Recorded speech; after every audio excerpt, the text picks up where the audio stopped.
কূটনীতি হলো ভারসাম্যের খেলা, আর এই ভারসাম্য ভাঙলেই বদলে যায় ইতিহাসের পরিণতি। 2025 সালে বহুল প্রতীক্ষিত আমেরিকান প্রেসিডেন্ট ডোনাল্ড ট্রাম্পের ভারত সফর কিভাবে ভেস্তে গেল, বাতিল হয়েছিল এবং কেন হয়েছিল, পুরোটাই জানবো এই ভিডিওর মাধ্যমে। সূত্রপাত হয়েছিল একটা ফোন আলাপের মধ্য দিয়ে।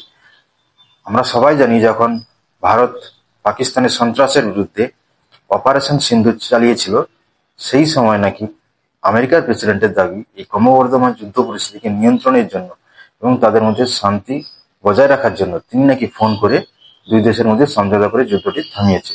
এবং এই পরিপ্রেক্ষিতে এই মন্তব্যকে ভারত সরকার সরাসরিভাবে খারিজ করে দেয়।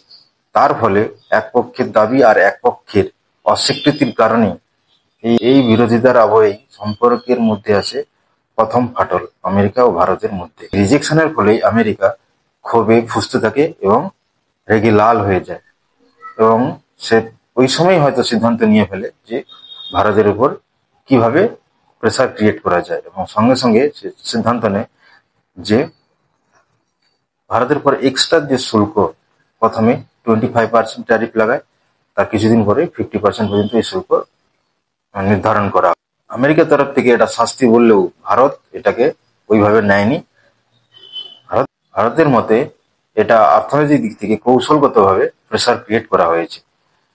আমেরিকার এই ধরনের ক্রিয়াকলাপের ফলেই বন্ধ হয়ে যায় সমস্ত আলাপ আলোচনার রাস্তা।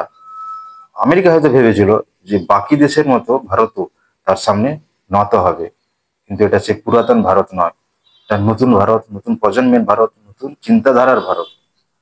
তাই ভারত তার দূরদৃষ্টিকতার সাথে সিদ্ধান্ত নিয়েছে এবং আমেরিকাকে বুঝিয়ে দিয়েছে ভারত প্রয়োজন পড়লে ভারত কারুর সামনে মাথা নত করবে না, সে তার রাস্তা সে নিজেই ঠিক করবে এবং সেটা করেও দেখিয়েছে। এই ধরনের ক্রিয়াকলাপ আর মানসিকতার জন্য আমেরিকা ও ভারতের মধ্যে কোনো রকম আর আলাপ আলোচনা হয়নি, এবং তার ধরনের ক্রিয়াকলাপের ফলে বাতিল হয়ে যায় আমেরিকা ও ভারতের মধ্যে উচ্চ পর্যায়ের বৈঠক, বাতিল হয়ে যায় বিভিন্ন ব্যবসায়ী প্রতিনিধিদের সফরও। এর ফলে যে সমস্ত ক্যাম্পেইন চলেছিল, যেমন হাউডি মোদি, নমস্তে ট্রাম্প, এই সমস্ত ক্যাম্পের মাধ্যমে দুই দেশের মধ্যে যে উষ্ণ সম্পর্কের সৃষ্টি হয়েছিল, তা ক্রমশ ধীরে ধীরে নীরবতা, দূরত্ব ও নীরবতায় পরিণত হয়। এর ফলে অবশেষে ঘোষণা করতে বাধ্য হলো যে ট্রাম্প ভারত আসছে না। তিনি সরাসরি বললেন তিনি স্কোয়াড থেকে সরে দাঁড়ালেন। দক্ষিণ এশিয়ায় আমেরিকার এই কৌশলগত উপস্থিতির এটি ছিল একটা বড় ধাক্কা। এটা বুঝতেও পারেনি কখন সে ধীরে ধীরে ভারতের থেকে দূরে সরে চলে গেছে। হয়তো সে এখন উপলব্ধি করতে পেরেছে। কিন্তু এটা হলো কেন? একটা ফোন আলাপের নাম্বার ওয়ান, একটা ফোন আলাপের মধ্যে ভুল বোঝাবুঝি, 2 কঠোর বাণিজ্য নীতি, 3 যোগাযোগ বিচ্ছিন্নতার কারণে এই দুই দেশের মধ্যে সম্পর্ক ছিন্ন হয়ে যায় এবং তারা একে অপরের থেকে দূরে সরে যায়, এবং এই কারণেই ভেস্তে যায় ডোনাল্ড ট্রাম্পের ভারত সফর। ইতিহাস প্রমাণ করে কূটনীতি শুধু একটা চুক্তি নয়, কূটনীতি হলো একটা বিশ্বাস, আর যদি বিশ্বাস হারায় তাহলে সফরও তার গন্তব্য হারায়।